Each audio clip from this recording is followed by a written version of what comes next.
Look, Deb, thanks so much for joining us this week. I wonder if I might start, first of all, with who you are Huh. and what your role at RMIT is, and a little bit perhaps about your professional expertise and your practice. Okay. Well, hi, Daniel. Thank you very much for inviting me to come and talk to your students today. My name's Dr. Deb Wise, and I'm a senior lecturer and a program manager for the Bachelor of Communication Public Relations at RMIT. I started working as an academic in 2016, and before that, I worked in the public relations industry, primarily in the not-for-profit area. I was the National Public Relations Officer for Australia's largest community service organisation, and I worked on national projects for them and some international work. And I've also done a little bit in travel PR. Trying to think what else I'm down off the top of my head, but my most recent role, and I've worked overseas. I worked in China, did some social media, went on a tour with a choir. Not that I sing, but they needed someone to do their social media, so that was really interesting too. Yeah, done all kinds of things, but really happy to have found my place in academia since 2016. Yeah, great. I wonder, look, part of these conversations is to try and I think tease out some of the differences between all the different disciplines. Certainly in this course we've got students from all over the place, but particularly from the different School of Communication and Media disciplines. So, Mm. media, PR, journalism, advertising. So if I could push you, I suppose, for your definition of what you see public relations is. I know it's sort of a tricky elevator pitch question, but yeah, in your It's more experience, that what has it been to you, perhaps? it's more. Oh, what is it to me? Look, Yeah.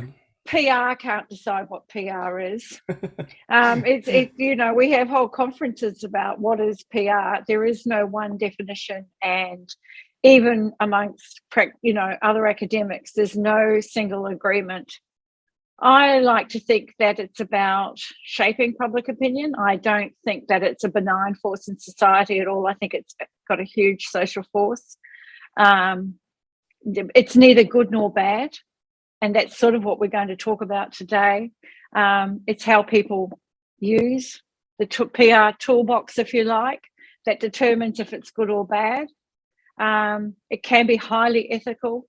It can be do wonderful work. For example, at the moment, we've got a huge shortage of people. Students are just being gobbled up by agencies to come and work in communication roles, and that's because the pandemic has made organisations just see how important good communication is. And, we're seeing such a growth globally of communication people since the pandemic. Even, there's always been a good growth for the industry, but the pandemic just seems to have heightened awareness of just how important it is to give good, clear communication to people, especially in times of crisis. Yeah, so it can be crisis communication, it can be environmental communication, it can be health communication. There's all different specializations. And, communication, I like to think, is the glue that holds society together. So you can see that as professional communicators in that space, we play a huge part in kind of either disrupting things or kind of keeping society held together. Yeah. So as I began by saying, there's nothing benign about public relations. It has a huge social force. It's very powerful. Yeah, amazing. And you mentioned environmental communication in there, and I'm curious to know some of the ways, whether it's in your experience or some of the ways that you've observed PR firms, PR specialists being Mm. engaged across this area. Wow, there's a long history of public relations in the climate change wars. So I'll just do a little history lesson for your students. Back in the day, way before you guys were born, when I was a kid, there was tobacco lobbying. So the World Cancer Organizations had found out that cancer could kill people, give you lung cancer. But the big tobacco companies went, oh, well, that's no good. We can't have people thinking that. And so they got together and they formed a lobby group. And they had big, deep pockets because they were paid for. And a really great film to watch is Thank You for Smoking with Russell Crowe. It's a great, if you're interested in this sort of stuff. Anyway, when similar tactics, the same tactics that they used in the so-called tobacco wars, were copied and replicated in the climate wars. So in the tobacco wars, they realized that you didn't have to prove that people would get cancer or wouldn't get cancer. You just had to raise a little question of doubt. And I remember saying to my dad, who was a smoker, Dad, you can't, they brought lungs around to school with tar in them to show us, to try and get us to stop from smoking. I was telling my dad, it's a little kid, oh, well, they haven't proven that yet. There's still some debate. And you see that exact same question. We've had it for so long. I think the tide has finally turned, but for many, many years, there was the same kind of question. Oh, well, the science is out. It isn't certain. What about, and of course, then they get experts, so-called, and we see it even with COVID, experts with contrary reviews. And the problem, Daniel, is that the media gives these stories equal weight and equal balance. And that is the kind of way that people that are involved in these campaigns capitalize on this journalistic norm of balance to say, well, we're going to put up our contrary views and we know you're going to report on it because you want a balanced view for your readership. And even though, of course, that's not true, I mean, for a long time, 97% of or more of the world's scientists have absolutely agreed that climate change or global warming is a thing. And there was this really small minority of voices who said the opposite, but yet they got so much media. So the relationship between public relations and the media is a symbiotic one. Public relations absolutely relies on the media to get their stories out there, but there's two sides to the story. So I'll just backtrack again back to the history lesson.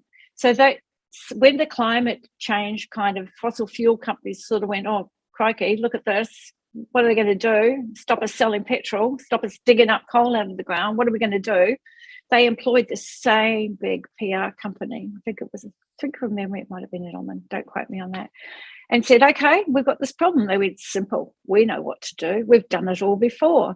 We will set up this lobby group. We will put out contrary expert opinions, and we will cause people to doubt the science. And that was exactly what they did. So the role of PR in that is hugely instrumental. So we would not have had the debate without these big PR companies kind of starting the ball rolling on that, with the complicity of the media as well. I will add that. Yeah, it's I think one of the things that came through as I took a public relations subject back in undergrad, and one of my PhD supervisors, even though my PhD was on more film, he's a strategic communications expert, Okay. and he's a PR person. You could have got him instead of me, Daniel. What were you thinking? Oh, don't be silly! I wanted a familiar face, but I think what comes through in all of it is, with public relations practice, again, no matter for good or evil, there is so much research and so much background that goes into deciding what to do and deciding how to approach things. I did want to go maybe back to, I suppose, the toolkit or brass tacks or whatever it is. You mentioned sort of finding or seeding doubt in sort of the public awareness or the public consciousness.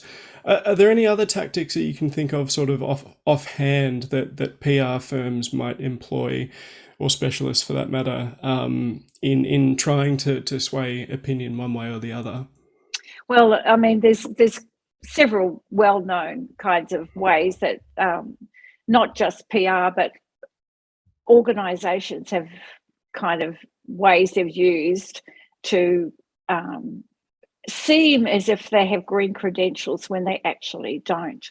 So we're talking about astroturfing groups. We're talking about, greenwashing, all of those sorts of things. That's the sort of question that you're asking me? We can start with that. I think Okay. I was more, we can definitely start with greenwashing. We were going to get there eventually. So yeah. Okay. Yeah. Okay. So greenwashing is when organisations promote their green credentials, which they may or may not have. So it's about, I mean, we do see this. But I will say, Daniel, even if I hope I'm not getting too off track, is that I do think that social media has made organisations more accountable in this space. And, I think, I've followed various things on Instagram and things like that. And, people get called out. Organisations get far more called out these days if they're caught doing, sort of promoting themselves as being one thing and being another. And we see this a lot at the moment in the fashion industry, where, fashion labels are trying very, very hard to be seen as, having energy efficient work processes, not polluting rivers with dyes. We've seen big jeans companies that have polluted entire rivers in South America from the dyes from their jeans. And so and they get called out on it. And so I do think that's one of the positives about social media. And we are all very savvy, I think, as well as consumers. And that's a good thing. We are checking labels. We are saying, well, where was this made? And, how clean or green or whatever are the credentials? And, there's even a return now to the sort of not just recycling things and mending things in the Japanese way with gold threads, which seems to be a thing, but also I know Country Road at the moment, if you return a garment, they will actually give you a discount on another garment. So it's about recycling, reusing. Yeah. So there is a real trend towards organisations being held more accountable, and you just do not get away with some of those tactics that you might once have. That's in my opinion. Yeah. And greenwashing is something that we'll definitely touch on in class for sure. I think the initial question before we got onto that was more just about general PR practice.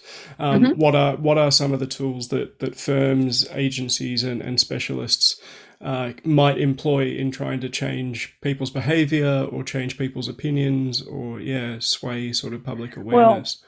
Well, I mean, let's get back to these big oil companies. So ExxonMobil famously used a lot of money to lobby and inject money into these front organisations that sort of promote ExxonMobil as being good for the environment and doing all the right things, and they make it seem as if ExxonMobil is actually distanced from their front organisations.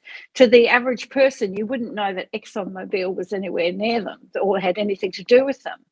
But they do. They're actually funding these websites, funding these lobbying groups, and funding political campaigns. Let us not forget that the Prime Minister of this country held up a piece of coal in Parliament. I mean, if you want to see a PR stunt, that was absolutely a PR stunt, I think.